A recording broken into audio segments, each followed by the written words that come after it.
Hello guys, welcome to my new vlog. કેમ છો બધાને સૌથી પહેલાં તો જય દ્વારકાધીશ. અને આજે વાગ્યા છે 9:30 રાતના અને આજે અમારા ઘરે સેન્ડવિચનો પ્રોગ્રામ છે. તો તમે બધા આવજો મારા ઘરે જમવા સ્પેશિયલી.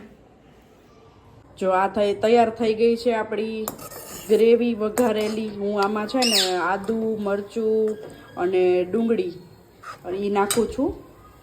આ છે આપણા બટેટા, જેનો હું છૂંદો કરું છું અત્યારે. બટેટા બહુ જ ગરમ છે એટલે મારે આ ગ્લાસનો યુઝ કરવો પડે છે. જોઈ શકો છો કે આપણો મસાલો રેડી થઈ ગયો છે. હવે એમાં આપણે આ બધું મિક્સ કરી દઈશું. તો આપણે એમાં સૌથી પહેલાં નાખશું આપણે ગરમ મસાલો. આ ગરમ મસાલો મારા ભાભી ઘરે બનાવે છે અને એને મને આ ટેસ્ટ કરવા પૂરતો આપ્યો હતો. તો અત્યારે હું ટેસ્ટ કરું છું ગરમ મસાલાનો અને આપણે આમાં ગરમ મસાલો નાખશું. થોડો એવો ગરમ મસાલો. તે આપણે એમાં નાખશું આ ધાણા ભાજી, જે મેં પહેલાં સુધારીને રાખી હતી આપણે. થોડુંક એવું આપણે એમાં મીઠું નાખશું, કારણ કે બટેકા આપણે બાફ્યા ત્યારે એમાં મીઠું નાખેલું હતું, એટલે આપણે થોડુંક જ મીઠું આમાં નાખશું. આમાં આપણે બધી જ ગ્રેવી નાખી દીધી છે અને હવે આને આપણે મિક્સ કરી નાખશું. જો આવી રીતના બધી સેન્ડવિચ આપણે ભરી લીધી છે. અને હું તમને એક ટ્રીક શીખવાડું.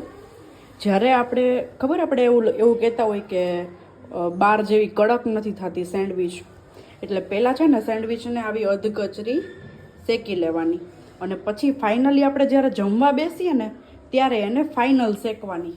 અને સાથે બટર લગાવતું જવાનું. આવી રીતના આવી સ્પૂન આવે, બટર સ્પૂન, એનાથી બટર લગાવવાનું એટલે એકદમ કડક અને મસ્ત સેન્ડવિચ થાય.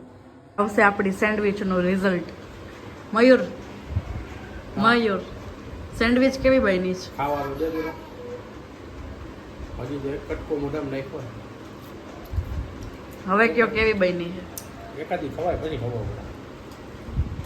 મારે ખાલી સેન્ડવિચમાં ન હાલે, હારે બાલાજીની મોડી વેફર પણ જોઈએ. અમારે ફિક્સ છે. સારી છે, સરસ બની છે. બહુ મસ્ત. થેન્ક યુ સો મચ મારા વખાણ કરવા માટે.